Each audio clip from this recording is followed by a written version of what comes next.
Hi, my name's Ethan, and today I'll be presenting my project, Politics, Taylor's version, of course, examining Taylor Swift's evolution as a political activist in relation to feminism. Born in rural Pennsylvania to an upper middle class family, Taylor Swift rose to fame as a teenager, launching suddenly into the country music sphere. Within just a decade of being in the music mainstream, Swift has become a household name, an inspiration for many, including myself, and even the subject of discussion in college and university classes around the world. Her impact on popular culture is undeniable, and her music has fundamentally changed the way thousands of individuals engage with activism in modern American society. According to a USA Today article, Swift's 2024 Instagram endorsement of Kamala Harris drove over 30,000 new voter registrations in battleground states like Florida. Throughout much of her early career, Swift avoided participating in political rhetoric. Herself has stated that growing up, she always felt the internalized pressure to be a quote, good girl, to avoid questioning the status quo, and to never ask for more than she was given. Her career has continued to evolve alongside the political climate, and in recent years, the role of celebrities in discussions of American politics has changed drastically. In the article Campaign Problems: How Fans React to Taylor Swift's Controversial Political Awakening, Simone Driessen discusses the concept of a modern celebrity politician, a celebrity who fights for a certain political outcome and has political influence over a large audience. She argues that society places an additional burden on today's stars that previous generations of stars were not expected to bear, largely as a result of our increasingly polarized political climate. In this project, I'll be discussing the waves of feminism and the movements that characterize them, placing Swift's own music career and personal life in the context of the waves of feminism. I will comment on the messages in her early music compared to those in her more recent art, discussing how she has become an outspoken feminist as her career has evolved. I will also comment on Swift's shift from political neutrality to openly democratic celebrity politician. I will also ask the audience to consider how Swift's status as a white upper class woman afforded her special privileges when entering the world of politics, and to consider how intersectionality impacts the general public's perception of women who present as activists. In class, we discussed the wave metaphor of feminism. The article Feminism's Fourth Wave, a research agenda for marketing and consumer research by Pauline McLaren takes a deep dive into each wave, looking specifically at the advertising campaigns that predominated each era. The first wave is characterized by the suffrage movement and marketing campaigns for women's soap, a new style of dress, and secret suffragette meetings in department stores. Second wave feminism, marked by Betty Friedan's feminine mystique, focused on advertising in the new age of television, advocating for women to push away from the role of housewives and to take on the occupational sphere. The third wave brought to light the idea of intersectionality and understanding how race, gender, and class interact to perpetuate systems of misogyny. This was also the beginning of capitalist feminism, where companies begin to profit off of products with clear feminist messages. Think hashtag girl boss mugs at Target. The article proposes the idea of fourth wave feminism, the current wave of feminism characterized by young activists leading the way on social media, calling for the upheaval of political, social, and economic structures that perpetuate inequality. It's important to understand the different waves of feminism as we will examine Swift's life, career, and art as it is situated in the post feminist and fourth wave feminist eras. Important to consider when evaluating Taylor's evolution as a feminist throughout her career is the idea of the quote unquote post feminist era. In the early 2000s, coming out of third wave feminism, the general attitude was that society had evolved past the need for feminist movements and that issues of sex discrimination were simply a thing of the past. Swift became an overnight sensation with the release of her hit song Tim McGraw in 2006 during the height of American post feminism. In this period, specifically within the country music sphere, it was considered taboo for artists, especially women, to take public political stances. Let's take the Chicks, for example. Known as the Dixie Chicks at the time, the country rock band of white women was publicly canceled for criticizing President George Bush's invasion of Iraq in 2003. In her largely apolitical early career, many of the themes reflected in Taylor's work reflect young love and heartbreak.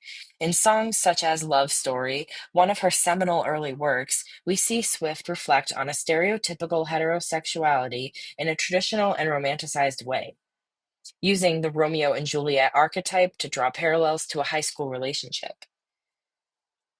In some of her works, we even see displays of internalized misogyny, portraying women as adversaries rather than sisters. Take Better Than Revenge 2010 as an example of her lyrical evolution over time.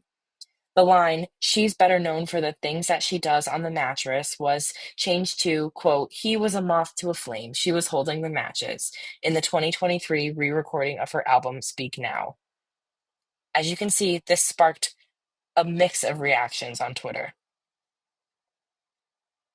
Considering the different waves of feminism in which the original version of Better Than Revenge was released, as compared to the re recorded version, reveals significant shifts in societal norms that reflect the feminist attitudes of the time period. When the song was released in 2010, still well within the post feminist era, it was deemed as one of Swift's catchiest works, and she was praised for her raw display of emotions. However, in 2023, when Swift announced that she would be re releasing her version of Speak Now, the controversial lyric became an immediate point of online discourse, reflecting the shift towards fourth wave feminism in the modern era. The 2018 midterm elections marked a dramatic shift in Swift's public persona and her development as a feminist. We can label this period her political coming out, where for the first time in her long career, she openly endorsed any political candidate, but specifically Democratic candidates in the Tennessee midterms. Dreesen's article, Look What You Made Me Do, examines fan reactions to Swift's politicization and how revealing her political affiliation polarized her fan base. Many applauded her, acknowledging that had been a long time coming, pun intended, while others criticized her for alienating her conservative fans. Let's contrast this with how the Chicks were received after their political engagement scandal in 2003. Though Swift did receive some criticism for fans, her fan base continued to grow exponentially, with many conservative fans continuing to listen to her music. The Chicks, however, faced significant career setbacks after their 2003 protest and were victims of post feminism. This suggests a significant change in the cultural landscape and feminist ideas that enabled Taylor's activism and political coming out to be received in an overwhelmingly positive manner. Many of Taylor's later works display explicit engagement with feminist themes. Most infamously, her song The Man off the album Lover in 2019 critiques gendered double standards in the music industry and was inspired by her frustration as a woman in an industry where men are frequently lauded and women are criticized for doing the same things. Mad Woman and The Last Great American Dynasty, two songs from the Folklore album, both present stories of women viewed as crazy or mad, with Swift revealing an inner vulnerability and finding that she herself aligns with these identities. In class, we examined how the messaging in these songs aligns with the messaging in early feminist works like The Yellow Wallpaper by Charlotte Perkins Gilman. Though Swift continues to write songs based on her personal experiences in relationships, her work is a testament to the idea that feminism need not be solely focused on female empowerment 100% of the time, but rather a focus on the feminine experience and the push to tackle barriers that keep women from achieving complete gender equality.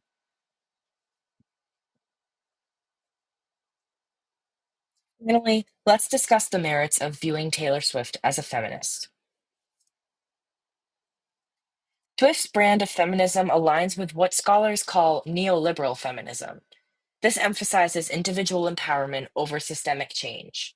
Jessica Ford and Phoebe Mackelson, in their article, I Work Hard and I'm Nice to People, Taylor Swift, Miss Americana, and the Limits of White Neoliberal Feminism critique Taylor for presenting a version of feminism that's palatable to mainstream audiences, but lacks depth when it comes to intersectionality. Some argue that her activism is largely focused on issues that align with her own experiences, and that personal experience is limited by her identity as a wealthy white woman. However, it's essential to acknowledge that Swift is a songwriter, not a policymaker or activist by trade. As such, her impact should be fairly assessed within the scope of her profession.